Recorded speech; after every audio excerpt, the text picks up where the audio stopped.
반갑습니다.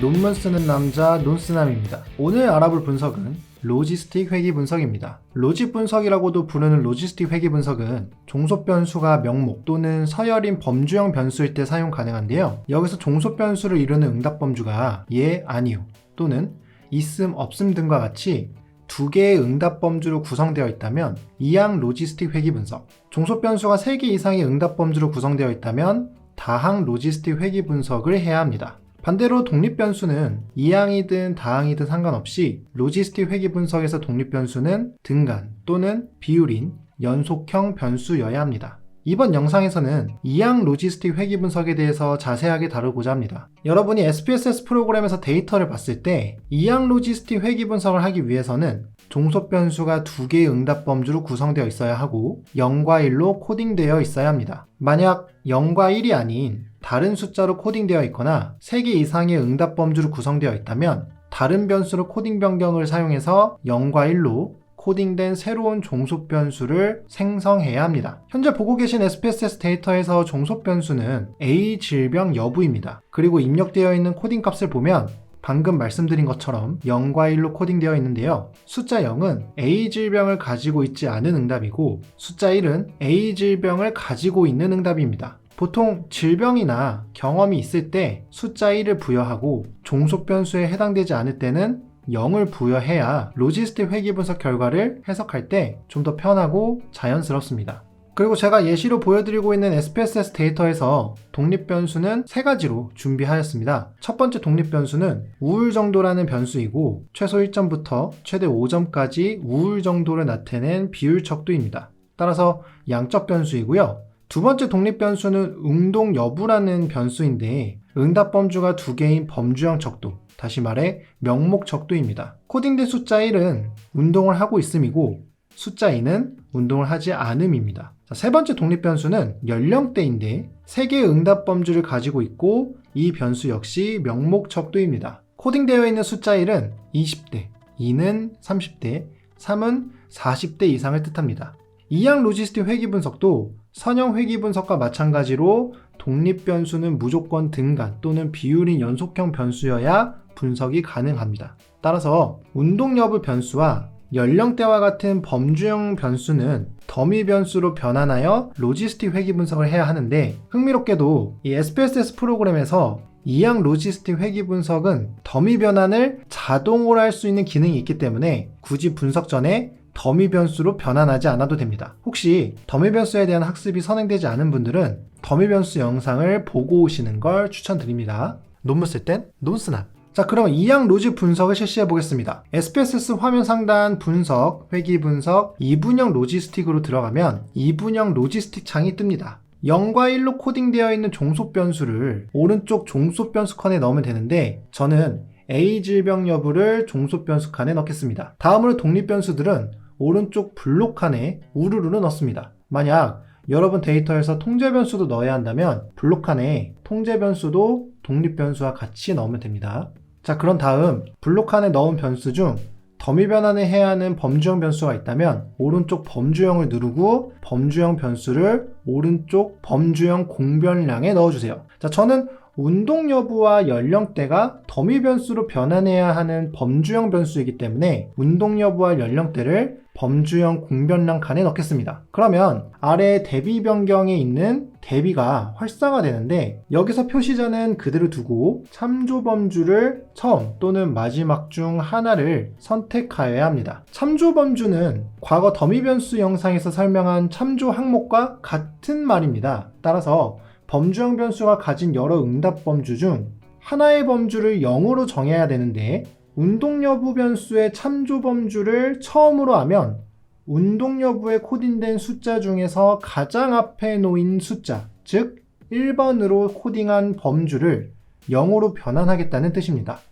반대로 마지막을 선택하면 운동 여부 변수에서 가장 마지막 숫자인 2를 0으로 설정하겠다는 건데요. 저는 운동 여부에서 숫자 2로 코딩된 운동을 하지 않음을 참조 항목, 즉 0이 되길 바라므로 마지막으로 선택을 하겠습니다. 그런 다음 오른쪽 변경을 눌러주시고요. 마찬가지로 연령대 변수도 대비는 표시자로 하고 참조 범주는 마지막으로 해서 연령대 변수 중에서 가장 마지막 코딩 번호인 3번, 즉 40대 이상을 참조 항목으로 설정하겠습니다. 사실 더미 변수 변환이 있어서 참조 범주의 선택을 어떤 걸로 해도 상관은 없습니다. 뒤에 쓸 해석 영상을 보면 아시겠지만 해석 표현만 다를 뿐이지 전체적인 맥락과 내용은 전혀 달라지지 않기 때문에 참조 범주에 대한 고민은 깊게 하지 않으셔도 됩니다. 자, 그럼 참조 범주를 정하셨다면 표시자 옆에 처음 또는 마지막으로 설정되어 있는지 확인하시고 아래 계속을 눌러주세요. 자, 그러면 참조 범주를 설정한 범주형 변수 이름 옆에 괄호로 카테고리컬에 뜻하는 CAT가 붙습니다. 자, 이거 cat 고양이 아니. 다음으로 오른쪽 옵션을 눌러서 호스머와 레미쇼 적합도와 EXP 베타에 대한 신뢰 구간 95%를 그대로 유지한 상태로 체크해 주시고 계속 마지막으로 방법을 선택해야 되는데 로지스틱 회귀 분석에서 변수 선택 방법은 크게 세 가지가 있습니다. 입력, 그리고 앞으로라고 되어 있는 전진 선택법과 뒤로라고 되어 있는 후진 제거법이 있습니다. 이 세 가지에 대한 개념은 SPSS 다중 회귀 분석 방법 영상 3분 9초부터 아주 자세하게 설명하고 있으니 참고해 주시고요. 로지스틱 회귀 분석에서 전진 선택법과 후진 제거법은 조건, LR, 와일드 기준에 따라 변수 선택이 세부적으로 나뉘는데 이 부분은 전공과 연구 영역마다 선택 기준이 다르므로 교수님과 상의해서 알맞게 사용하시길 바랍니다. 저는 입력 방법을 선택할 겁니다. 그런 다음 최종 확인을 누르면 출력 결과 창에 이항 로지스틱 회귀 분석 결과가 나타납니다. 논문 쓸 땐 논스납. 출력 결과 창에서 가장 먼저 살펴봐야 할 표는 케이스 처리 요약표입니다. 선택 케이스에서 분석에 포함된 N수가 390으로 되어 있고 100%라고 되어 있는데요. 저는 로직 분석에 투입된 변수 모두 결측이 없었기 때문에 100%가 나타난 겁니다. 여러분도 여러 개의 독립 변수를 투입해서 로직 분석을 하게 될 때 무조건 100%가 나타나야 되는 것은 아니지만 실제 분석에 포함된 케이스, 이 표본이 몇 명인지를 꼭 살펴보시길 바랍니다. 다음으로 범주형 변수 코딩표를 봐야 합니다. 참고로 이 표는 로짓에서 블록칸에 투입된 모든 변수가 연속형 변수일 때는 나타나지 않습니다. 하지만 저는 방금 로직 분석에서 범주형 변수인 독립 변수를 범주형 기능을 이용해서 더미 변환을 했기 때문에 이 표가 있는 겁니다. 저는 범주형 독립 변수인 연령대 변수와 운동 여부 모두 참조 범주를 마지막으로 설정했습니다. 따라서 연령대의 마지막 코딩 숫자 3번, 즉 40대 이상이 참조 범주 0이 되는 거고 연령대의 1번 칸에 보면 20대가 1, 2번 칸은 30대가 1로 더미 변환되어 있는 것을 확인할 수 있습니다. 자, 이게 아래에 있는 방정식 변수표에 그대로 나타나는데요. 연령대 1 변수가 바로 20대를 뜻하는 것이고 연령대 2는 30대에 대한 값이 되는 겁니다. 마찬가지로 운동 여부 1 변수도 범주형 변수 코딩표를 보면 한다는 1, 안 한다는 0으로 변환되었으므로 방정식의 변수표의 운동 여부 1은 한다에 대한 결과값이라고 판단하시면 됩니다. 다음으로 쭉 내려보면 모형 요약표가 있고 선형회귀 분석 때 익숙하게 본 R제곱 값이 나타나 있습니다. 로지스틱 회귀 분석에서 R제곱, 설명력은 콕스와 스넬의 R제곱, 그리고 네걸크래크의 R제곱으로 보는데 로짓은 종속 변수가 0과 1인 범주형 변수이므로 종속 변수에 대한 오차 분산이 선형 회귀 분석처럼 동일하지 않습니다. 따라서 로짓에서 설명력은 선형 회귀 분석에서처럼 중요하게 여기지 않고 논문에서도 잘 나타내지 않습니다. 그냥 눈으로 보고 넘어가면 됩니다. 다음으로 호스머와 레미쇼 검정표가 있습니다. 이 표는 로지스틱 회귀 모형의 적합도를 나타내는 값인데요. 선형 회귀 분석 결과에서 아노바표 기억나시나요? 선형 회귀 모형의 적합도를 나타내는 F값과 이 유의 확률 P값을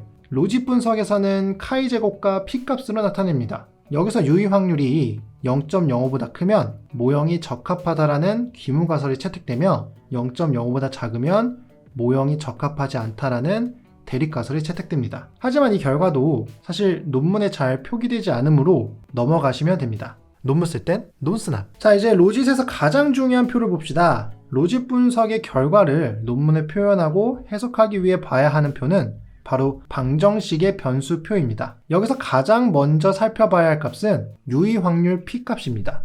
독립 변수의 유의 확률 값이 유의 수준 0.05 미만으로 나타나는지 확인을 합니다. 현재 우울 정도, 운동 여부 1, 연령대 1 변수의 유의 확률이 0.05보다 낮고 연령대 2변수는 0.05로 0.05보다 크죠? 따라서 연령대 2는 유의하지 않은 것으로 나타났네요. 그럼 유의 확률이 0.05 미만으로 나타난 독립변수들의 비표준화 회귀개수 베타 값을 봅니다. 독립변수가 연속형 변수일 때 베타 부호가 양수면 독립변수가 증가할수록 또는 높아질수록 종속변수의 내부값 1에 속할 가능성, 이 확률이 높다는 것입니다.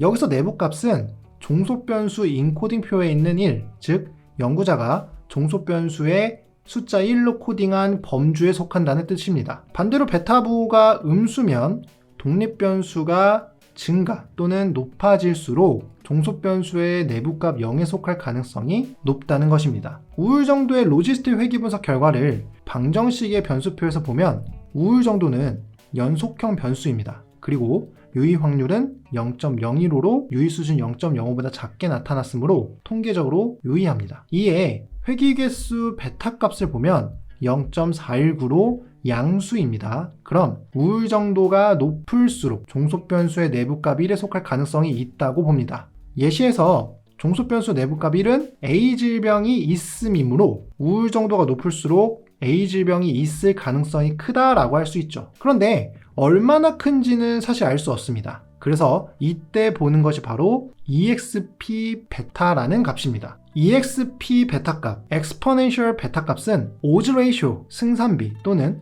교차비라고도 하는데 논문에서는 OR로 많이 표현합니다. 우울 정도의 승산비, EXP 베타 값을 보면 1.521로 나타났습니다. 이는 연속형 독립변수가 1 증가하면 종속변수의 내부값 1에 대한 승산이 EXP 베타배만큼 증가한다 라고 해석합니다. 즉 우울 정도가 1 증가하면 A질병이 있을 승산이 1.521배 증가한다라고 해석합니다. 다음으로 더미 변환한 운동 여부 1 변수를 살펴봅시다. 현재 방정식의 변수표에 있는 운동 여부 1 변수는 운동 여부 변수에서 1로 코딩한 운동을 한다 범주입니다. 참조 범주는 0으로 코딩한 운동을 안 한다이고요. 운동 여부 1의 회귀개수 베타 값을 보면 마이너스 1.005로 부호가 음수로 나타났습니다. 따라서 운동 여부 1인 운동을 한다 보다 0으로 코딩한 참조 범주, 즉 운동을 안 한다가 종속변수 내부값 1에 속할 가능성이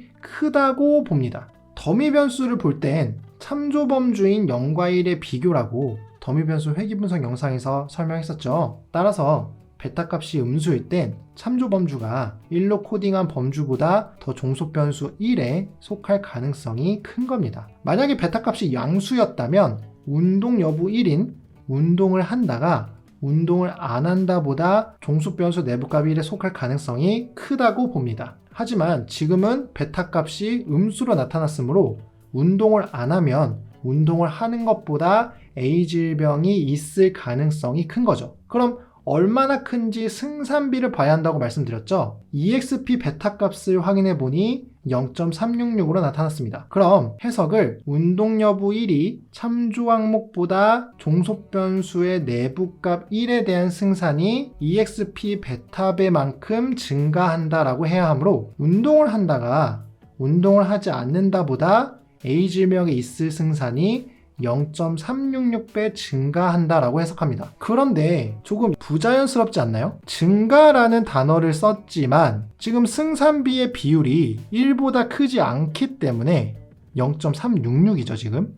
그러니까 비율이 1보다 크지 않기 때문에 사실 운동을 하면 A질병이 있을 승산이 낮아지는 겁니다. 그래서 이렇게 승산비가 1보다 작게 나타나면 0.366배 증가라고 해석하지는 않고 퍼센트 비율을 이용해서 자연스럽게 해석할 수 있는데 이 부분은 로지스틱 회귀 분석 해석 영상에서 자세하게 알려드릴게요. 논문 쓸 땐 논스나. 마지막으로 연령대 변수를 살펴볼 건데 연령대 변수도 역시 더미 변환한 더미 변수입니다. 응답 범주가 20대, 30대, 40대 이상 3개이므로 방정식의 변수표에 나타난 변수는 K-1개, 즉 2개만 투입이 되었습니다. 저는 참조 범주를 마지막으로 설정했기 때문에 40대 이상이 레퍼런스 그룹이 되었습니다. 방정식의 변수표에서 연령대 1은 범주형 변수 코딩표를 보면 알 수 있듯이 20대이고 연령대 2는 30대를 뜻한다고 했습니다. 하지만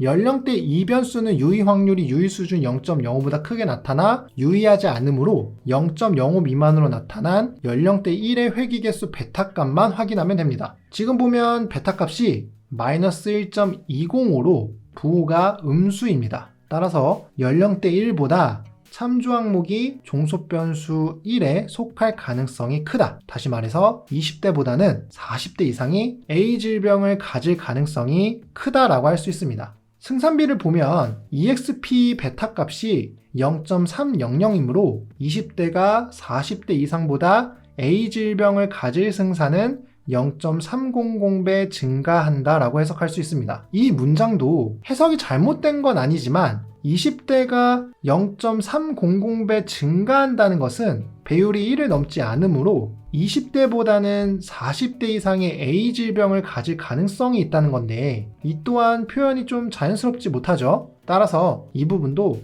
퍼센트를 활용해서 해석하는 방법을 다음 해석 영상에서 다뤄볼게요. 자, 오늘 이항 로지스틱 회귀 분석에 대해서 알아보았는데요. 영상이 도움되셨다면 구독과 좋아요 꼭 눌러주시고요. 로지스틱 해석 영상에서 다시 뵙겠습니다. 감사합니다.